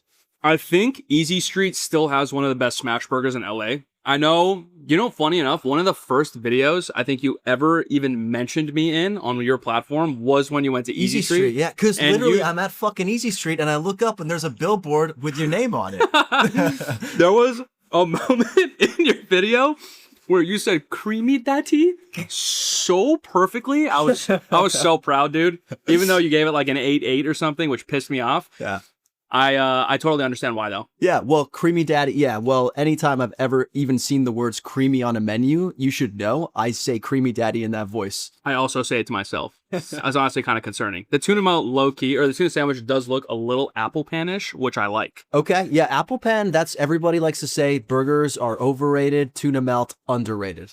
I'm gonna have some of this tuna as well. This smells really fucking good. Yeah, I'm interested to hear what you think the key element of this tuna. Well, first of all, I want to hear if you like it, but then I'd love to hear what you think the key element is because I have an opinion. This is also something you don't see in my reviews. I like think about the reaction. Like I delete 20 seconds after every Yeah. bite just because I'm like thinking about it. How long are your videos? Like 10 minutes? You got to trim them down. Like 15 trimmed down to like a minute and a half. That's wild. Mine are like 8 or 9, which sounds like they're close. The difference between 15 minutes and 8 minutes is crazy. It's like an hour and a half of just trimming like fat. Yeah. This is also very good. Honestly, I kind of like the capers in here. I think the capers are really good here. Yeah. I couldn't agree more. They also have pepperoncini. It's like a pepperoncini type aioli thing going on. That's what I'm getting. I was wondering what that was. Yeah. I think the level of acidity from the pickles, the capers, the pepperoncini aioli, some would say that's way too much. Perfect. I think the capers are actually a really smart way to incorporate extra salt here and there. Oh man, the bread is fucking sensational Yeah. too. John Isaac making another mention on this podcast after last week. I would get extra of the aioli. The aioli is fantastic. I just got you can see it peeking out. I just got a very aioli heavy bite. Wow. Side of aioli next time. Mm-hmm. That is something you're really well known for, and something that you kind of put on the map is how to eat stuff. Like you got to do this sauce combo and that sauce combo. The whole reason I started my page was That's how it started, right? Yeah, and I think I've actually, I'm giving you some fucking heat right now. I've actually deviated a lot from that, So you're a deviant. and of many kinds. And dude, we're not gonna be able to get through this podcast. I think that I want to go sort of like back to that a little bit more, and I want the content to kind of shine through the how to eat, like how to generate the best experience at a restaurant. And I think in order to do that, I think I have to go to the restaurant way more. Yeah. Like you can't do it on a first time visit. No. You can say what you enjoyed the most on your first time visit, but I think like what I'm trying to achieve, you have to do by going back again and again and again. Luckily for me, when I do like something, like you, I tend to fixate on it. Yeah. And I go a lot until I like get the order so dialed in. And I've noticed the content where I do that does the best. Really? Yeah. Because some like conventional wisdom might say don't deviate from what works. Yeah. Like you have your style, you have what people expect of. You're going to give something a score in your car. Don't change it. But you're saying that when you change it, people resonate with it. Yeah. Well, I do that. I do the how to eat it part, or like the best order at this place. Like those, you can do that at a restaurant that's less well known and it'll get less views. You can do that at a restaurant like In-N-Out, which I just did. That's the video I was referring to earlier. Yeah. That has 5 million plus views across platforms right Crazy. now. Because I would everybody retire. knows it. If I got 5 million views, I'd fucking retire. Dude, this is every bite we've had so far, by the way, has been lights out. And I will say the thing that I like the most so far about this is that everything is simple. It's not overcomplicated. Yeah. And I think the best meals are high quality ingredients that are done really simply with a very good technique. And I think that's exactly what he does. Music to my ears. So hats off. Very good. Off. Yeah, I mean, everything here, I think, is pretty much done to the best version that you can get of this. Like, it's in the conversation. Like, this is in the conversation for best pancakes. That's in the conversation for best tuna. That's in the conversation to best burger in my mind. It might not be everybody's number one, but you got to at least acknowledge it. Are you a tuna guy? Huge tuna guy. What are your top tunas? I like the apple pans. Okay. There's this place in Whittier called Uptown Provisions. Have you been out there? No, my good friend Schaefer, who is a tuna melt snob, says that's one of his favorites as well. That's probably my number one tuna sandwich. It's just lights out. He loved your top 8 too, because you yeah? included Uptown Provisions in your top 8. for the Uptown bite video. Provisions, again, I think it's pound for pound, because they specialize in sandwiches, best sandwich shop in LA County. What? Pound That's for pound. bold, bro. I know it is. I'm willing to put my flag down. Have you had... There's a lot. I will say this. A lot of sandwich shops in LA specialize in one sandwich, though. I wouldn't say they have, like, multiple generational sandwiches that are, like, unreal. Mm-hmm. I do think Jeff's Table is pretty good. I don't know if you've been there yet. Yeah. The Dirty Baby there is, like, very, very, very good. I like Jeff's Table. I think their sandwiches, for me, a little too rich. Like, I can see that. the balance is off for me with Jeff's Table. On my Dirty Baby, and this is something that people commented in the video too, I had a lot of green onion in there. So it was really good when I had it. That sounds good. You You added extra? No, I think it was just like a heavy pour that day. And like luckily. And Apple Pan and Uptown are two very good tuna. Have you had the one at Leora? No, I've never been to Leora. I'll give Is that our next episode? No. Oh, wow. I'm gonna do better. I really want to try, based on what I've heard in your other episode, at the other podcasts that you've done. Sadaf. Oh, I love Sadaf. You've never been? Never been. What? Yeah. Have you never had been. Persian food? Yeah, many Okay. times. One of my best friends in college was Persian, so I mean, Okay, that'll do it. Yeah, he took me around, but his favorite was Rafi's place, which I've heard you say has gone downhill a little bit. Mm-hmm. But I'd say, I don't know. I've had it. I used to live in Westwood too, so That all the would be, spots- yeah. that's the next episode. Me, like, putting you on game with a whole Persian spread That'd and, be like, sick. taking you through the experience. I'm That's, so down. like, that is what, like, gets my juices flowing more than Yeah. anything. Yeah. I saw you. Your face just lit up. Yeah. Look, let's take it back a second, because we talked about how you have this like ability to just spit bars when it comes to food. That doesn't just come overnight. This has been a lifelong passion for you, right? Thank you. Yeah. So where did that come from? Were you just bored one night flicking through Food Network and you're like, this is me? It's kinda, yeah. Actually, I was a big Food Network guy. I loved Emeril Lagasse. I loved Guy Fieri. It was tough when I met him because he was kind of mean to me, but Guy Fieri was mean? yeah, it was a little mean to me. What did he do? I wanted a picture with him, and I told him, like, hey, I'm such a big fan of you, and, like, I started my own food page or whatever. I was like, do you mind if I get a picture? And he said, if you hurry up. And I was like, oh, yeah, I'm sorry. And That's I all he took a said? picture, yeah. He didn't even say a thank you or anything? No. Dude, It was honestly heartbreaking. You I just can't lie. ruined one of my heroes for I me. know. It ruined it for me, too. Wow. Yeah. So he's don't- probably just really busy that day, but, I mean, Yeah, it was tough. I like looked at. I was there with a friend, Yeah. social media friend. I looked at her and I was like, did that just like was that? That was rude. And she was like, yeah, he was like a dick to you. And I was like, whoa, like it ruined my mood for like 2 weeks. Like That's I couldn't sad. stop thinking about it. It was actually heartbreaking to me. That's really sad. Yeah, I can feel the pain. yeah, Because I've had experiences like that too. yeah. But it probably happens to you. People come up to you and ask you for pictures too. Yeah, all Right? the time. Yeah. Do you think of that Guy Fieri experience and you're like, 100%. I'm gonna be nice to this person? Well, I'm also like, I'm not even kind of close to anywhere even similar to where that guy is in terms of like how many people would recognize me. But I will say, like, I think it's the same thing as customer service. Yeah. I think if your customer service is good, it can only help you. I think if your customer service is bad, it'll only give someone an excuse to never fuck with you again. Yeah.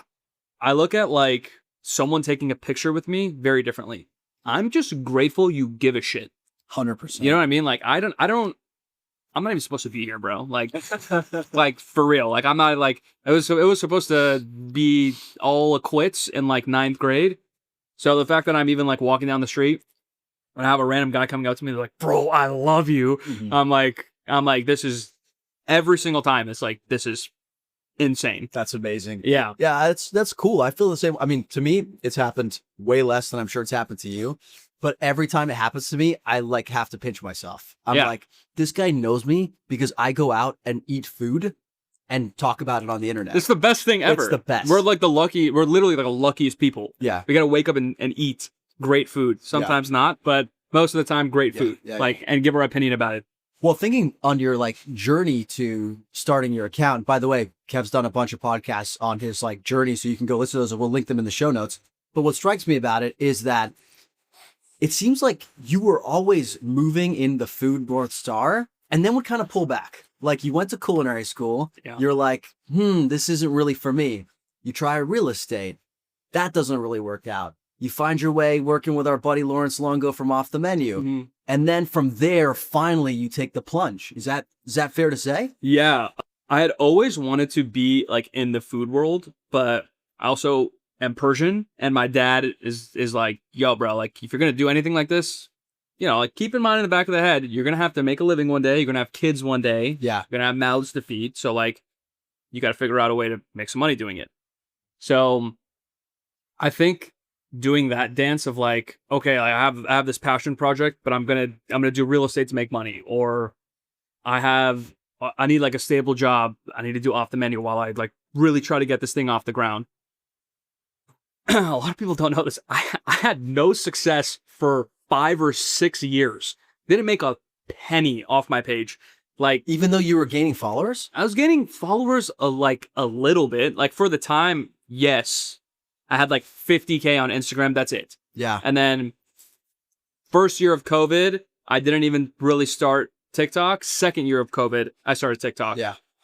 And then once all the food reviews went into my car and the camera was just me in my car and I was just talking and it was like the long take like you see now. Yeah. By like the 4th video, millions of views. I got like easily a couple 100,000 followers in the first like month that I did it. This was on TikTok. Like you could fucking pop off in 1 second. But Pandemic era or what? yeah, 2021. Yeah. Yeah, actually, it's funny. I was in bed with COVID for the first time. No way. And I got a DM from TikTok being like, hey, we're lacking food creators. Like, we'd love to have you on. Like, we're doing this thing called the Creator Rewards Program, where, like, if you make content that's, like, educating people in some way, shape, or form, if the post does well, we'll, like, make sure it gets a little bit of extra love or whatever if you're using the hashtag, because it's a really popular hashtag we want to popularize. So I was like, all right, sure, whatever. They're like, make 40 videos in 30 days. I was like, all right. That's a lot. Yeah, it was a lot. Now I would never be able to do that. It's like crazy talk. But I did it and I just never looked back. It started like after I think it took me 11 months, I had 800,000 followers. I think after 2 years, I had 1.5, 3 years, I had 2.5, and now I'm at 3.5. Jesus, And but nobody sees the years before. No, dude, it was a struggle. I lived with my parents until I was 29 years old. Yeah. Dating was really hard. You're And, like, my roommates, they're a little older. Yeah, they're like, I mean, yeah, it was tough, dude. It was really tough. And I don't know, dude. I wouldn't trade any of it. Honestly, I wouldn't. That's cool, man. I wouldn't trade any independence that I missed out on. I love the life that I live right now, knock on wood. I know everything's temporary, so I'm just like super grateful for the time that I have here. Yeah, really cool, man. Well, Thank you. it's cool that you found your way into being able to work in food professionally. And I feel like the other thing too is like a lot of people would reach the level you're at and coast. Mhm. Like they'd be like, oh my God, yeah, I've figured it out. I'm going to do this. You decided to take your platform and to build something else with it. And you didn't just build like a CPG company or like a merch or whatever. Like you decided to build a full-on app. Yeah. You went like the Silicon Valley route. Yeah. Like what inspired you to do this? Well, the number one question I always get asked is, yo, I'm going to this area. What should I get? Or where should I go? Or what should I order? I'm going to this restaurant. So I knew there was a demand. I just didn't know of a platform that was able to freely, like you were able to freely score something, Yeah. put your order in where it's like super easy and straightforward. And then if you drop a pin anywhere in the country or in the world for that matter, you could just see whoever you trust. Mm-hmm. You could see all the recommendations right around you. So if you're going to Japan or you're going to New York or you're going to LA or wherever you want to go, there is a handful of people that I trust. Luca is one of them. Dude, And you wouldn't know. You have no idea what that means to 2021 Luca. It means a lot to 2026 Luca too, though. oh, it means a lot to me that you're on the platform, and I was and still am using your app. I mean, using your map like all the time, and it's just like naturally where I thought it was gonna progress. Yeah. And still to this day, like other apps, you got to do things. You got to like play this or that to like, and then they give you a rating, or you gotta like on Yelp, it's out of 5, which I'm like, I don't do 4 or 5 stars on my own page. I feel like a lot of people do the out of 10 thing. I let Dave Portnoy, and like, I just want it to be like the house of that for other people. Cause I know if I needed it, other people needed it too. Bro, it's the number one question I get asked too. Yeah. It's like, where can I find your reviews all in one place? I still do this because I just haven't stopped doing it. I still compile a fucking spreadsheet that I share at the end of the year as like a private Google Doc for anybody that wants it, just because I felt bad that nobody could find it. Now that I can just send them to Biter, it's just so easy. It's such a huge problem solved that people don't really think about. So, and I feel like that's what a lot of great apps do is they find a problem and they try to solve it. Of course, I have had ideas that I'm like, oh, I should start a company or an app. It's really hard to fucking do. Yeah, I got really lucky. My co-founder worked at a number of apps that they were super, super successful. And he is a really, really talented coder. And I got really lucky that a childhood friend of mine connected me with him. And he basically, so I had this idea to make a map of my own. And then I was like, wait, I know other people would want this too. Yeah. And then I sat on that idea for 2 years, 3 years, because everybody was like, yo, if you want to do this, it's going to be like 40, 50, 100, 120K to like do this correctly. Jesus. And that's just for mine. That's let alone everybody else who wants to make an app, whether that's you listening to this or you, Luca, or Emerald Lagasse, or my good friend Guy Fieri. And basically I got really lucky. He called me one day, or my friend connected us, and he called me and he explained my own idea to me for 15 minutes on the phone. He pitched you your own He idea. literally pitched my own idea. And I was like, yes. Like, I was like, this is great. How are we going to do it though? He was like, well, I code apps. I'll literally just do it. And I was like, done. It was the easiest yes. It was immediate. So how long has it been and where's the app now? It's been a year and a half. The app's doing really good, especially I would say since April, we really like turned a corner. I think we got really focused on what we want to do. I think you picked a creator around then, if I'm not mistaken. Yeah, I don't know, man. I don't know his name, or I don't really know, but yeah, he seems all right. I mean, he's got a good looking. I am 100% taking credit. No, just kidding. And basically from there, it's all Luca, by the way. But from there, it just like I don't know what it was.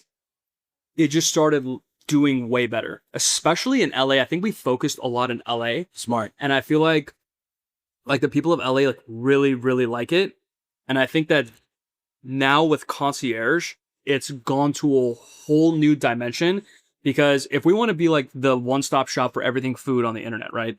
We got to be able to do reservations. So me and Dan were like, okay, everybody does reservations. Like, how can we do reservations in a way that's like even better than what apps currently do? And that the only thing we could think of is give you reservations for restaurants you think are impossible to get reservations at. So we give you access to that. And a lot of people think Biter is its own reservation platform. It's not. We still use Resi, OpenTable, 7 Rooms, etc. We just have a piece of software that allows you to essentially be able to get your notifications when they're actually sent to you, instead of you setting them, which, by the way, takes, I don't know if you've ever done this for like an itinerary for a trip, to set notifications at restaurants that don't have reservations available. Yeah. It takes like an hour to do it for all the restaurants you want, all the time slots, all that stuff. And Biter, it literally takes you maybe 15 to 30 seconds. Wow. And it's for all the restaurants you want, and you actually get the notification. So it's like, okay, I was going to ask you how this works. Really, I was really impressed to see you guys roll out concierge. Really smart move, because one-stop shop. But I was curious about what is it? Like, I saw that you were talking about helps you get tough reservations. So it basically, what it does, it seems, is it like compiles all of the OpenTable notifies, Resi notifies, 7 Room, whatever it's called on there, and it streamlines it into one and actually gets you the notification instantly so you can act quickly. Correct. That's how it works. Yeah. Smart. Really smart. And a lot of those reservations, I feel like, typically get taken by bots or other stuff. Yeah. I haven't run into any of that. Zero issues with that. And our social media girl who helps me, shout out Extra Crispy L. Oh, I follow her. She's went, good. Yeah, she's great. And she just went to New York, and she was saying that in the 2 days leading up to her trip, she got 4 Charles, Theodora, Sema, and Ha Snack Bar all in one day. I'm going in November, so I know what I'm doing. It's not, I will not go to New York without setting my notifications on Biter Concierge. And I'm not just saying that because I'm a co-founder of it. It genuinely is like, it's almost to the point where like, I don't understand how it works as good as it does. Yeah. And it's like, it's never going to work as good as it does now, because when everybody finds out about this, it's going to be like the hack. Yeah. And people are going to jump on it. So if you're listening, probably no better time than now. Jump on it. No, that's really cool. I was curious because, you see a lot of these systems like Dorsia or whatnot.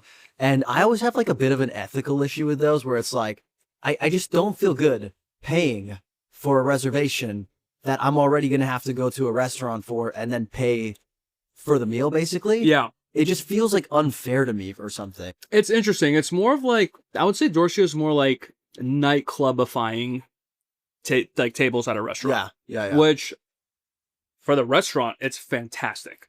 They love it. They're going to make so much money on each table. But I think for like the typical user, it might be, I would say maybe a little bit more difficult, but I think what they're doing is awesome too. Like, I think a lot of people are like, oh yeah, like Biter's beefing with this app or Biter's beefing with that. It's like, dude, we don't care. We're in our own lane. We're trying to be better than we were yesterday. I like that. Just like good athletes. It's ironic to me that like after your career spent reviewing others, now you're getting reviewed on the App Store. What, like, talk about the tables turning. What has that been like, and how much time do you spend in the reviews? Really good question. Those pancakes are still as good as they were when they first hit the fucking table. It's interesting. I think now that I own a business, I'm a lot more compassionate to business owners. This is something about my reviews too. I'm known for being really brutally honest at times. Yeah. I'm only really like brutal, quote unquote, with fast food restaurants. If it's a mom and pop restaurant, I'm not going to be like, this is shit, or that's trash, or what is this, or something like that. Where I would typically reserve for a big conglomerate that I know can take the hit, and it's like all in good fun, it's tongue in cheek. But In-N-Out's fries. Yeah, exactly. I still love In-N-Out, by the way. It's my favorite fast food place. Yeah. Even though their fries are literally ass. However, I digress. I do have a lot more compassion for business owners, and I do think that it didn't take people reviewing me for that to happen, but it really gave me good insight onto like, wow, like that, like the way this person framed what they said even though it's not a shot at Kev, it's hurtful. Like it hurts a lot to see that. It's like something you work so hard on. Yeah. And then someone, says something negative about it. Typically the people who do say negative things about us just don't know how the app works, which is also our bad. Like we should do a better job of maybe explaining a couple of things here and there, but like they'll complain about like, oh yeah, like I couldn't find Kev's map, where I was like, bro, like, you know what I mean? But yeah, it's still like, it's tough because I'm like, I'm very used to making mistakes and it's my mistake. Yeah. As me, I'm an influencer, I'm my own boss. If I make a mistake now, I feel like it's my mistake, Biter's mistake, and my co-founder's mistake. Yeah. So it's like, it's all of us, and I'm cool with making a mistake for me, but if I'm making a mistake and it's affecting something else or someone else, yeah, that's what's like really, really hard for me. Makes sense. I mean, I get asked this a lot, is like, what kind of responsibility do you feel for others' businesses? Yeah. I personally, I don't feel any, because I don't think my reviews have as big of an impact as yours. You'd be surprised. But do you carry that weight with you? Yeah, I'll be a lot more constructive with a mom and pop shop. I'll say, I wish this had more salt, or I wish the pizza sauce wasn't as sweet, or I'll say something like that. Like, I think this is something that Simon Sinek said, who I'm a huge fan of. He wrote the book Start With Why, and he says something. He makes a comparison that I think is so important, and it's that honesty doesn't have to be brutal. Like, your girlfriend can walk out of the dressing room and you can say, yeah, you look fat in those jeans. Or she can walk out of the dressing room and you can say, I like the other one's better. Yeah. They both achieve the same thing. Yeah. But one of them, you beat the person down. And then the other one, you're just like, yeah, I just prefer the other ones. One of them, you're signing your divorce papers in the moment. Yeah, exactly. One of them, you're sleeping on the couch for the next 2 weeks. The other one, you're a helpful husband, is what I'm hearing. Exactly. Yeah, no, I love that, man. And I try to take the same approach with mine too. And even sometimes I feel bad giving them a lower score, but if I do it constructively, I found they actually thank me. Same. And so, and when they don't, it's often more, it says more about them than it says about you, I think. This also goes back to the customer service thing I was talking about. Yeah. The only time that I'll pull my punches a little bit less on a mom and pop restaurant, I even hate saying pulling punches. I think that's like so lame. But the only time like I will do that a little bit less is if the person in the front or the owner is a fucking asshole. Yeah. And then I'm like, all right, bro. You're giving me an excuse here. 100%. So I like that because I do take into consideration factors like service in my reviews. I know you try not to. Yeah. I don't at all. Yeah, but you kind of are by doing that. It's more so like, I'll just be less constructive about the way I say it. And I'll also say it in the review. I'll be like, the guy at the front, by the way, was really rude. So if this is bad, I'm about to unleash. But and then you're like, I hate that this is good. Annoyingly, yes. Yeah. That happens a lot where I'm like, I hate that I have to say this is good, but this is really good. Dude at the front, definitely a total dick, but his food's great. Yeah. It's always that way. Yeah. Kev, you've been so generous with your time. I have a lightning round of questions to end this. Fire away. But before we do that, I would like for you to give us a live review of Cafe Telegramma's dishes. Oh, man. The pancakes are, I think you can very easily make the argument that those are the best pancakes I've ever had. Whoa! I haven't had very many. I'm not a big pancake guy, mainly because they don't taste like that. Yeah. But if they did, I would probably order them way more than I currently do.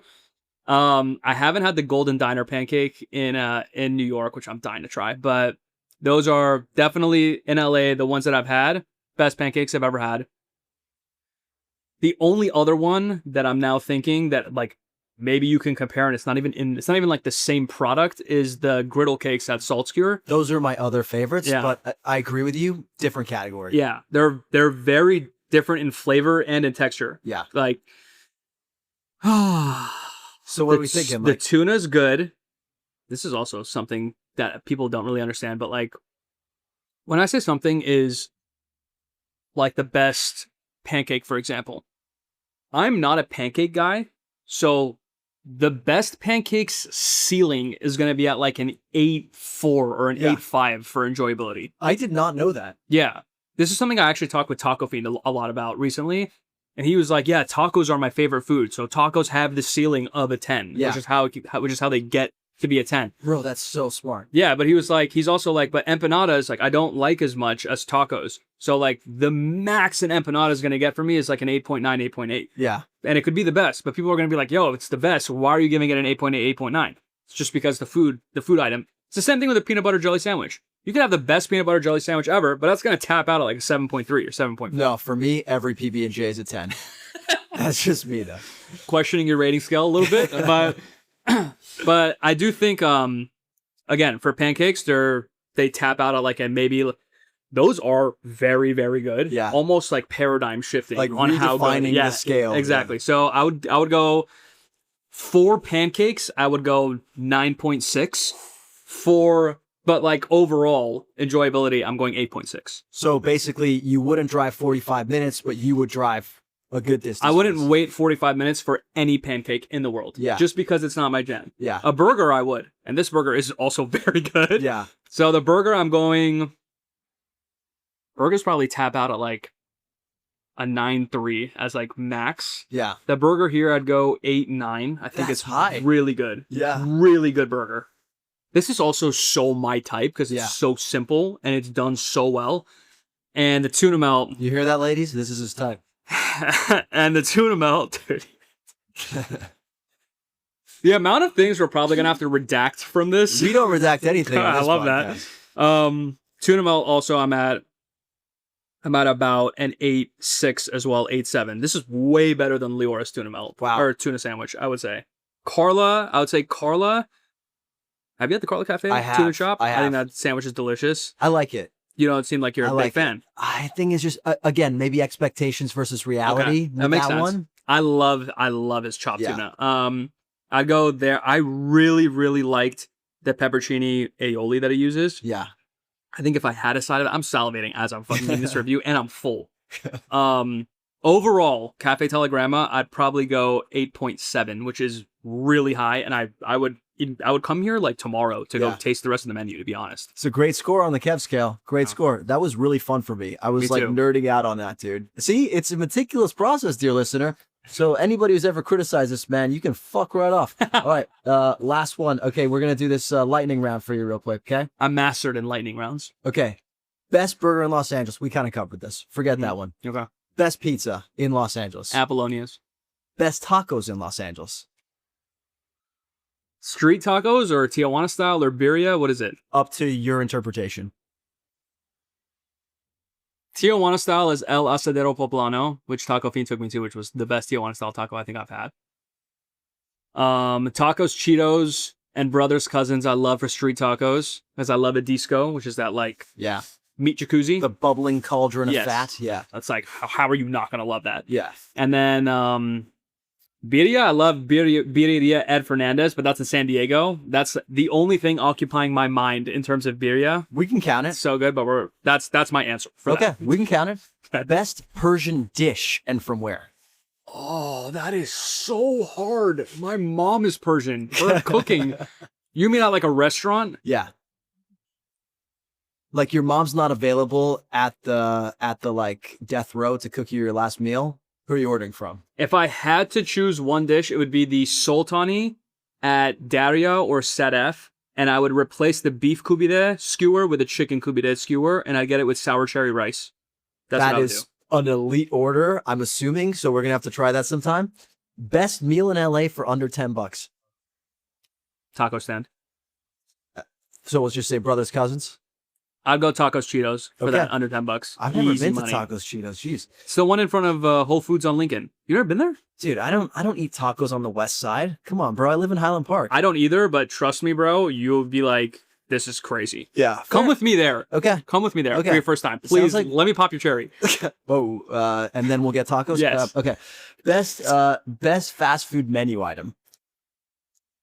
An In-N-Out 3x2, animal style, no pickles, add raw onion, add whole grilled onion. That's That's very the goat. specific, which means it's good. One massively hyped LA restaurant that completely deserves the hype. Howlin' Rays. Yeah, I know you're yeah, agree. And last one wild ass food take you'll defend until the day you die. This one's gonna hurt you to your core because you're Italian. Oh no. I thought we were gonna be friends, Kev. Pasta is the least enjoyable carb. Of all of the carbs? All the carbs. Between the Mount Rushmore, bread, rice, noodles, aka pasta, and I'm missing one. Bread, rice, noodles. Pizza? Isn't there a fourth? Bread, rice, Bread, rice, noodles. There's a fourth, potatoes? right? Does those count? Okay. Of the big three, Yeah. bread, rice, noodles, or pasta, pasta's the worst one. That's patently false. I would take rice and bread all day long over pasta. All day. Not even a question. I am shook. I'm shook to my core. But you're right. That's the point of this. Okay, last question we ask all our guests. 3 LA restaurants you're loving right now. Ooh. Like in the moment or all time or just what comes to mind? What comes to mind? Osteria that just Mozza. makes you love. Osteria Mozza is always going to be at the top of my list. That's my most enjoyable meal. My order's on Biter. It is the best order of all time. I will say that. You're fucking loyal, bro. You bring that one up every time. I've been there like 80 times now, and every time it's still the best meal I think I've ever had. Howlin' I just had a couple months ago, which I still love. Langer's kind of low-key fell off a little bit. Whoa. They put less pastrami in their sandwich, which is kind of tough. That's fucked up. Yeah, that's odd. It's actually like really heartbreaking. And then, Did you I just had Budenoki for the first time. That's definitely floating in my head on like a really goated one. that's one of my faves too. I just went back to Sushi Gen, and still Sushi Gen is up there for like some of the best in LA.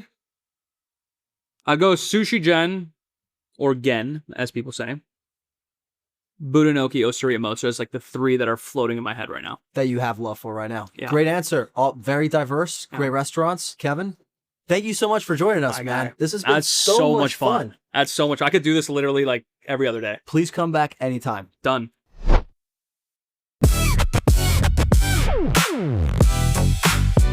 Thanks for listening to another episode of the LA Food Podcast. Thanks to our guests, Matt Rodbard and Kevin Nopervar, for being fantastic guests. Thank you to Crudo and Nudo and Cafe Telegramma for hosting us and blessing us with incredible food. If you haven't been to these restaurants yet, what are you doing? And of course, thank you to you, dear listener, for listening and for always being along for these crazy rides.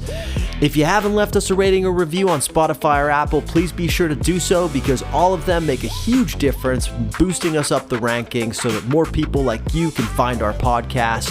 We'll be back next week with another epic episode, but if you're looking for me in the meantime, you can find me on TikTok, Instagram, Threads, YouTube, and even our website at the LA Countdown. That's TheLaCountdown. You can also find us at It's Acquired Taste on Instagram or at acquiredtastemedia.com.